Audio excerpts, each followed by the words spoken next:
So welcome to Drapang in Excess. So it's been 1 month after the nationals. I apologize that the video came a bit too late. Today we'll be talking about Drapang's bike and equipment that we used in the nationals ITT. Yeah, right here with me is Brayden Chong's TT bike, the Felt DA 2013.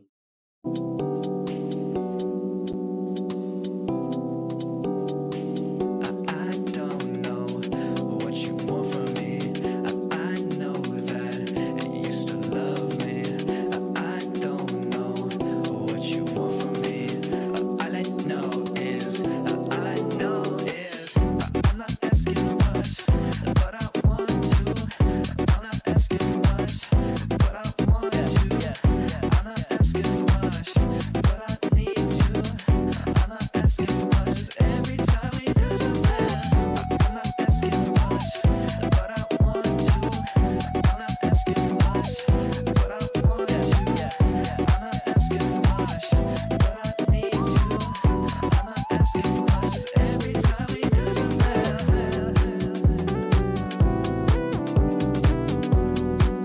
Okay, so obviously this is not the latest iteration. This is, I mean, like in comparison to other bikes in the market, the tech itself is a bit old.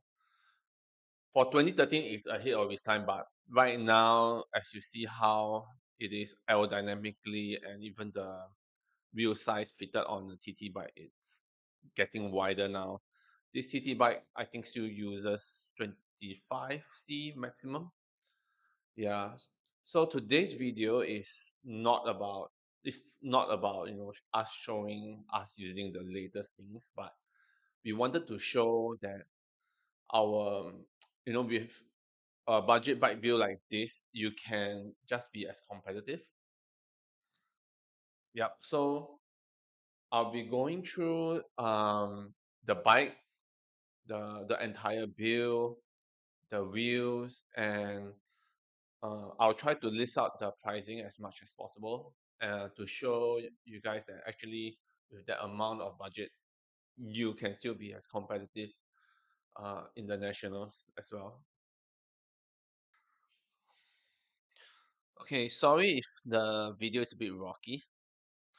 So this is the Felt DA 2013. UCI approved as well. We check on the website. So when we bought the bike, it came with zip 44 or I think it's zip 606 either. It's in tubular form. We bought the bike at least $1,200, and we sold off the wheels at $600. So when we bought the bike, it was a it was in a pretty bad shape. Besides it being in a neglected condition, the good thing was the DI2 was working fine. The battery was able to charge, and uh, it's just there was a lot of dust and rust. Thankfully, we had Gentle Giant to help us clean it up, did some checks on it, and make sure that the bike and everything is functioning well.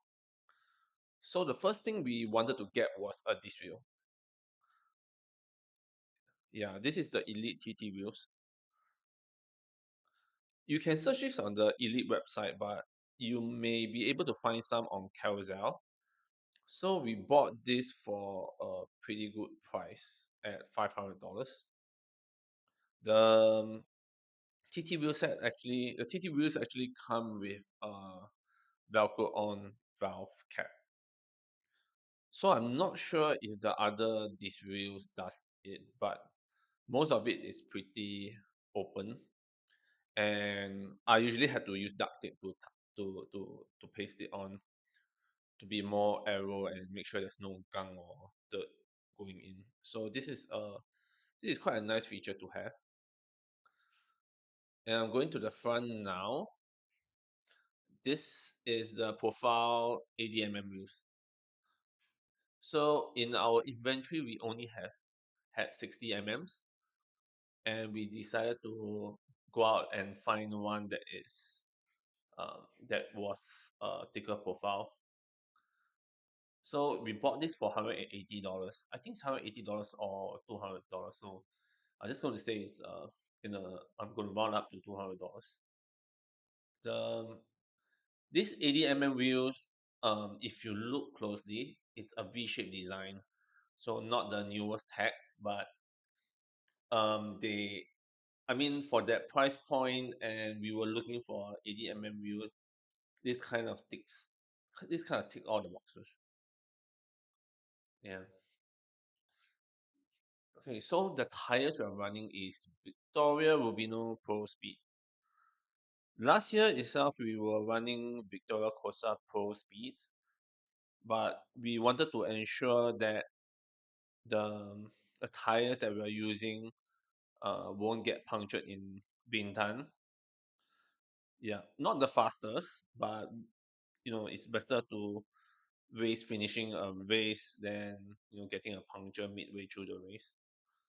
So thankfully, West Asia, um, gave us a really good deal on this pair of Victor Rubino Pro Speeds. That really helped us a lot. Okay, and we changed out the chainring. So this is an Alu Gear 58 teeth.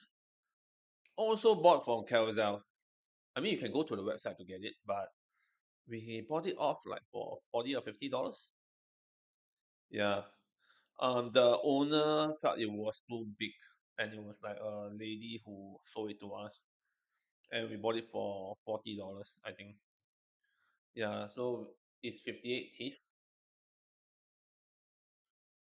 Yep. So thankfully, Brayden was able to run this, like to pedal through this. Yeah, I think for some it would be a bit too big, especially if you are going to a course where there's elevation. Okay, on the top, nothing fancy. This is a very, very worn out physique tri saddle. Not sure about the model, but yeah, it's pretty banged up. And lastly, we have the cockpit. So the cockpit itself, when we bought it, was it was actually cracked, and I mean, it is not safe to use it. So we bought one from AliExpress.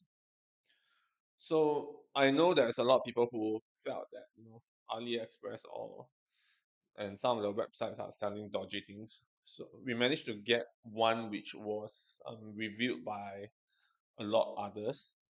I mean, it was also a risk to take. But what we really like on these bars is the stack. Yeah, the stack was enough for the positioning for Brayden. We equip it with 51 Speedshop, the wedge, and the TT bars. Yeah, we all these items we already have. So I mean, we're not going to add it to the entire cost that we had for the entire bike. Yep. So I can run through the whole TT setup again. Hmm.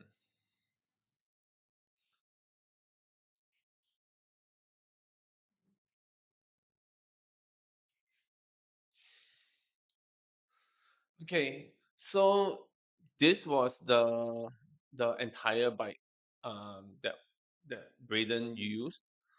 Besides this, we also have a lot of things we felt that was either important or it has a huge impact on the person racing as well. So one of it is the fit. So we are fortunate to get a weekend bike fitter to do the fit for us.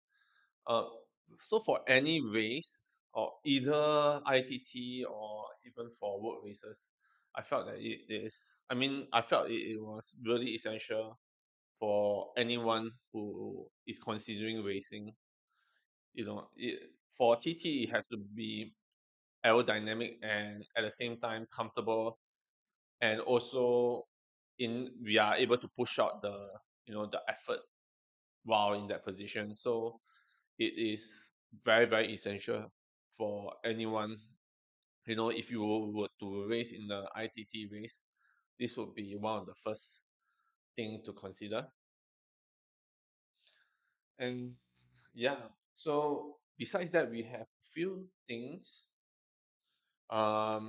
which we felt was which which impacted quite a fair bit. So one of it was the helmets. Yeah, I mean, we were fortunate enough to have a very big range of helmets to choose from. We have some mid-tail helmets to long-tail ones. We even have a short-tail helmet. So basically, we were able to test throughout, like which helmet was suitable for Brayden to use um, before we do all the fitting and everything else. So the first helmet, right, which we consider was the Pop Tempo. Okay, this is a helmet that the Team UK use. You see the Danish team uses it. Then Bigham used this as well.